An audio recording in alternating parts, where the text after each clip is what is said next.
Hello, fellow crafters. Clickwell here. We are in our house, and I guess we're playing some checkers by ourselves. That's kind of sad. Let's move on. Let's get out of here. Okay, I want to show you guys what we've done here because we have progress. I did some chatting with some of you guys on in the Discord channel, and basically the main idea I got was that we want to have a slightly different color. We want to break up all of this spruce, so I think that oak is the way to go for the floors. In here, we went with oak planks. That's only because I wanted to lower this down a little bit. I want to be able to jump up and down like a 5-year-old, so that's fine. So now we can do that in here.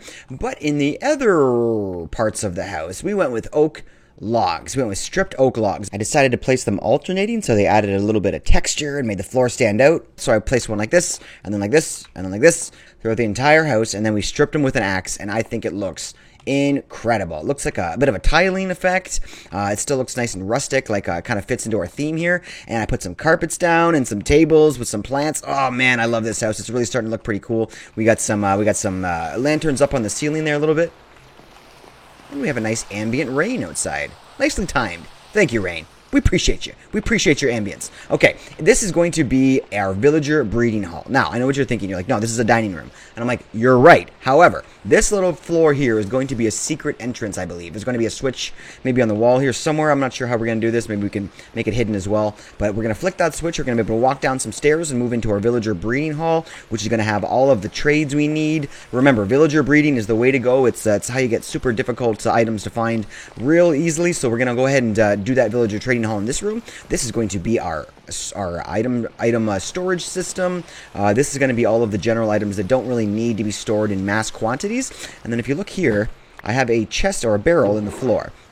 This barrel is going to be where I put all of, actually, this is a perfect example. All this netherrack I have in my inventory could go in here. All the cobble I have could go in here. This is going to be common stuff that usually we have a lot of, and it's going to be great because that's going to be below us. We won't have to see all that stuff. We'll have a nice little walkway maybe to go down or something. I don't know. We'll figure that out. Now, if we move into our guest wing over here, things are starting to look a lot more homey. We've got stuff up on the walls, and we've got these rooms all figured out, which is, to be honest, I like them. I think they're nice and simple. We've got a little desk here. They can do some workout with a little plant maybe, and obviously the beds and the nightstands. We've got a little toilet for them if they need it. That's that's going to come in handy hopefully. So that all the rooms basically look exactly the same. We don't want to change it up too much for now, but we can always adjust that as we go. Maybe if somebody decides to make one of these their homes, we can try and design the room better to fit their personalities. Who knows how this is going to go? But you don't belong in here. Excuse me. All right, you know what? I'll let you be for now. I don't want to get into a big thing with you. Okay, now, for some of the eagle-eyed viewers, you probably saw that I have a whole mess of netherrack in my inventory, and we're going to tell you about that in a second, but first, why don't we talk about all these trees in my yard? We did a sort of an impromptu tree farm. When I was doing the floors, I needed a whole lot of oak, but now that I am finished, they look kind of nice, and I'm thinking about maybe just leaving this forest here. Maybe we'll try and reorganize the trees a little bit and make it look a little bit nicer, but I like it. I think it adds a little bit to the house. We've got the chimney also with a little bit of smoke coming out of it, so we've definitely got some lore, and we've got some story coming here, and we definitely got some ambiance, which will help us get immersed in this game a little bit, which I am a huge fan of in Minecraft. Okay, on with the episode. Today is a special day because we are finally going back to the Nether. The reason why we haven't been to the Nether a lot is because we haven't really needed what the Nether has to offer. The biggest things we're going to get from the Nether are going to be Ender Pearls, which we can also get in the Overworld from Endermen, but they're much easier to get in the Nether.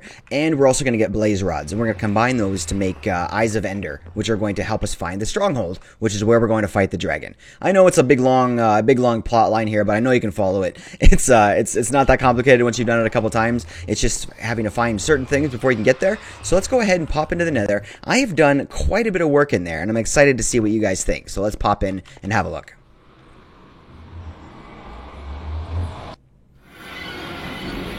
Boom! Look at this. So this is a Nether hub. A Nether hub is something that you make to spread around safely in the Nether and get all the great things that you need. So, first thing you're going to do for your Nether hub is you're going to surround it in cobblestone. Cobblestone has a very high blast resistance, which means if a ghast shoots a fireball at you, it's not going to be a big problem. It's not going to break any of the blocks, and you can just basically ignore it. If this was made out of netherrack and they somehow saw you through the edge or whatever, and they shot a fireball at you, that would actually break the netherrack and it would cause a big hole in your tunnel. So that's not what you want. This, if you guys remember, is where we came out early early on in the series. We were digging out some nether quartz here. We were getting some XP from it, and we were also using that for observers and stuff. So this is where we came, and I basically just surrounded it with cobblestone, as you can see. Very, very simple, but that's the first thing you want to do. It doesn't look super pretty, but you can always make that look a little bit better later on, maybe with some blackstone or something like that. So let's fly down to the end of this tunnel, and I'm going to show you guys a little bit about how we build nether tunnels. And this is the end of our tunnel. This is where we've come to the end of our cobblestone, which generally means that I've been over lava up until this point. We had to bridge over with cobblestone, and then once we got to the netherrack, we could just dig through it and mine through it, kind of like a boring machine or a tunneling machine. So we can kind of work that way. But once you're going over lava, there's a very specific way I like to do it. I like to start in the middle. I like to press shift, and then I like to bridge my way out using a blast-resistant stone like cobblestone. And then if I hear a ghast making noise, or if I hear a ghast firing at me, then I'll quickly run forward to escape the fire, and then move back and continue on that way. Once I have the bottom laid down, it's very easy to fill out the top and the sides. You're going to be able to walk on this. And like I said, if a ghast does fire at you, it won't actually destroy what you're standing on because it's going to be cobblestone. You may take a couple of hearts of damage from it, but that's probably going to be the worst you're going to get. So here we are at the end of our tunnel, and we're now in netherrack. So we're going to just start mining. We're basically a boring device at this point. We're a tunneling machine. We're going to work our way through this netherrack. We're going to be collecting a whole bunch of it. Some of it may get wasted, but that's okay. And once we get through this netherrack and go into open nether again, I'm going to show you guys how we build those cobblestone tunnels a little bit closer. So I'll be right back. Some of you are probably saying, hey, Click, what are you doing here, buddy? You're doing 3x3 and your character is only 1x2. That's a very good... That's a very good point. I'm glad that you asked it. Basically, the reason why we're doing that is because we're going to be building an ice road in here one day. I want to show you guys how to build an ice road in the nether, and you need a little bit of a bigger gap for that. You need more than a 2x1, so that's why we're building this. That was actually a really good point right here when that lava came out. Remember, guys, it's very important to remember that there's lots of one-block lava patches throughout the nether. They are literally randomly placed throughout the netherrack, kind of like ores are in the overworld. So instead of finding an ore of gold, you're just going to find a single source of lava, which is going to come at you very, very quickly in the nether. Because remember, lava moves much faster in the nether, so you have to be ready to go. Some people even enjoy leaving a bunch of blocks in their offhand, such as this. So just in case, let's say this next one was lava, you could quickly just press right click and cover it up, since you already have blocks in your offhand. You know what? In fact, that's how I'm going to be digging this tunnel from now on. I don't know why I wasn't doing that to begin with, because it's smart. Well, look at that. Right on cue. So, we have finally made our way through the netherrack. This is excellent. We have a crimson forest here. Crimson forests are probably one of my least favorite places to be in the nether. Reason for that is something called hoglins. It doesn't matter what you're wearing, hoglins are never going to be happy to see you. They're always going to be coming after you and trying to kill you. And trust me, they really do pack a punch. They are some vicious mobs. So be careful about hoglins. You can always hear them in your subtitles if you want to be cautious like that. But the one way that's always a good guarantee to take care of a hoglin. Let me see if I can find one, actually. That way I can show you guys very easily.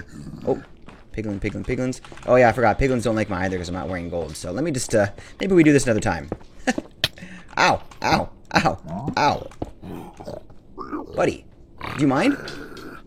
You know what? Now I'm a little bit angry, so I have to show him who's boss. Did he drop gold armor? He did. And now we're safe. Thank you, sir. Thank you for the trade.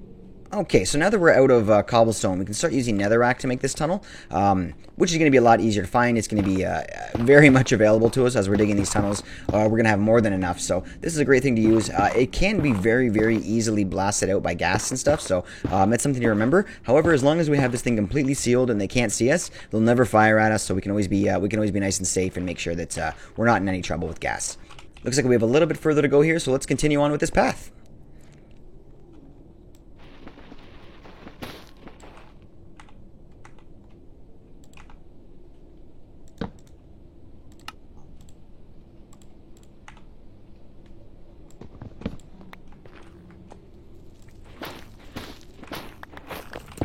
Another good question might be, why did I choose to go this direction?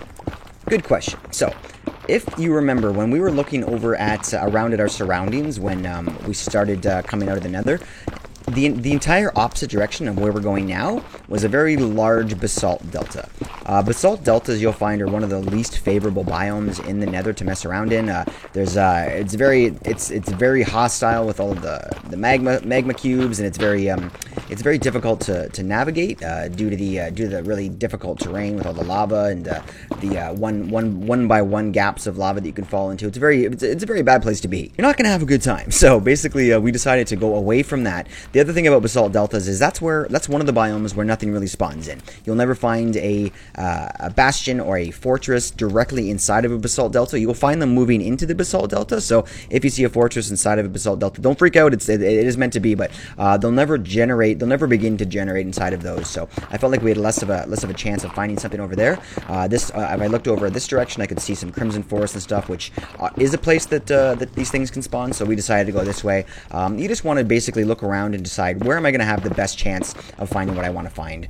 You can get into some technical stuff, and you can start talking about quadrants, which maybe we'll do later on in this series. But for now, we're going to go in the direction that seems to be the most prosperous. That seems to have the most potential. So that's where we're going, and it looks like we're about to maybe start tunneling again soon, or building a bridge again soon. So hang tight, and I'll be right back. Okay, here's the hoglins. Here's the hoglin. Okay, so let's just go ahead and show you guys what we're dealing with here. Hey, buddy. Hey, buddy. Yo, talking to you. Talking to you. Come here. Okay, these guys are vicious. Let me just show you real quick. Let me let him hit me. Hello? Why are you... Hello? He seems to be glitched out somehow. You don't seem to be that angry. Oh, you're angry. Wow, that didn't really hurt that much. The thing about these guys, in terms of my armor there, but the things about these guys is, see how he hits me there? Oh, and now I'm down to half health, but he's basically able to throw you several blocks through the air, and sometimes off the edge into the lava. So it's maybe not so much about how much he damages you by hitting you, but more the inconvenience of having to, you know what? Let's actually make some cooked, ow! Let's make some cooked pork. So it's like I said, it's not about how much he hurts you, but more about how much of an inconvenience he is. So what we're gonna do here is we're gonna just basically burn him until he dies, and then what that's gonna do is gonna give us some cooked pork as well. Make sure to always put out the fire though before he dies, otherwise the pork will get burnt as well. So let's take that cooked pork, let's throw it right there, I guess, just in case we need it a little bit later, and beautiful. Okay, so let's do this. So, like I said, first things first is we're going to place these right in the center. Now, you can't be afraid. You have to just summon all the courage you have inside of you, hold down shift like it's the most important thing you've ever done, and just move forward. Keep calm and carry on, my friends. Now, I'm paying very close attention to the audio. I'm watching my subtitles in the bottom right. As soon as I hear ghast cries, I'm going to be on high alert. And if I hear ghast shoots, I'm going to run back towards the start of my bridge here. I can go on as far as I want, as long as I don't hear anything, then we're going to be completely fine. Ghasts are the loudest, most annoying mob in the game, or one of them, so we definitely won't miss it if one comes around. Already, we're almost past where we want to go. I thought I just heard ghast cries. Okay. Luckily, we were over top of... Look, there it is. Luckily, we were over top of the lava now. So, I'm not afraid of you at all. I ain't afraid of no ghast. So, let's run back before he fires us right off of this thing. And now that we're back here, we're just going to go ahead and continue on and do the other two on other sides of it, because we are doing a 3x3. Boom! See? Perfect example. There we go. Netherrack is very soft. It's very supple. Basically, they can destroy it. No problem with their fireballs. So that's why we're building this out of cobblestone. Although that one fireball was no problem getting through because it very easily just connected with the netherrack. We're going to be building this tunnel out of cobblestone, like we said, so it'll be very difficult for them, or impossible for them to get through. Ugh, now that we've got these guys floating around, this is going to be nice and tricky, but let's go ahead and put our money where our mouth is here and try and finish this bridge and not be too frightened by what's going on around us. I see you down there, Hoglin. Watching the subtitles, holding shift like I've never held shift before. Okay, there you go. That's another lava lake that we have not let interfere with our nether travel. Screw you, lake. Okay, let's go. Let's go this way. We have another lake coming up, though, here. So we need to... Hopefully we start to find something soon. Hello? Should we fight? Should we fight? It's up to you. Alright, I don't think we're going to fight. I'm okay with that. I'm a peaceful man. Okay, let's go. Did you guys see that? Did you guys see that? We may have come to the end of our journey. Hold on, hold on. Yup.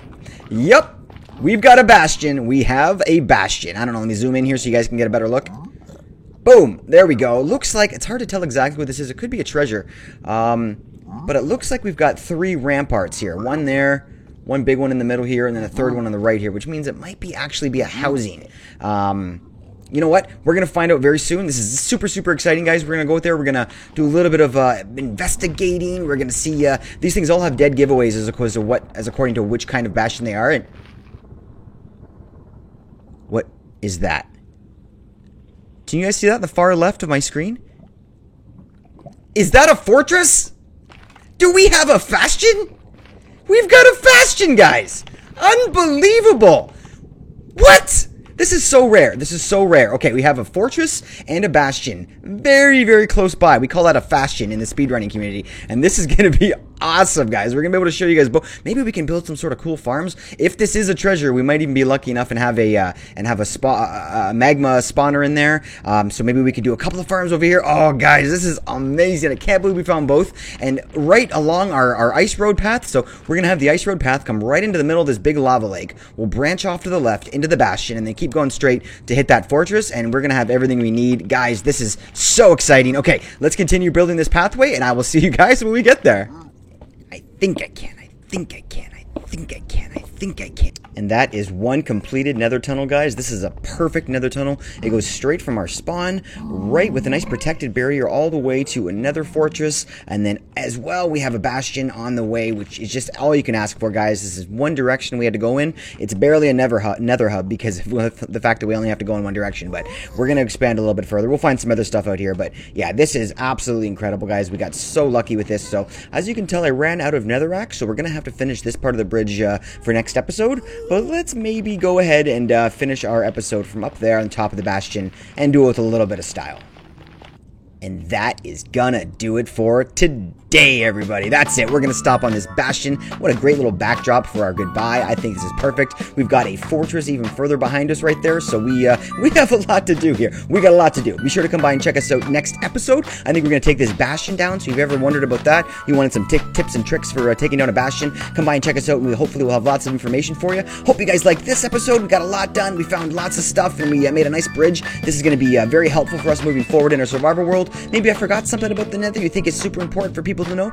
Leave it a comment below. I love it when you guys leave me those comments. So be sure to go ahead and do that. Thank you so much for being here, guys. I love you so much. I'll leave you a Twitch link below. Go ahead and click that. Leave me a follow. We are there almost every night, so come by and say hello. I'd love to meet you. And thank you so much for your subscription. That's right. Your subscription. Super valuable. I love you. I'm a new creator, so thank you so much for that, guys. I'll see you soon. Stay well.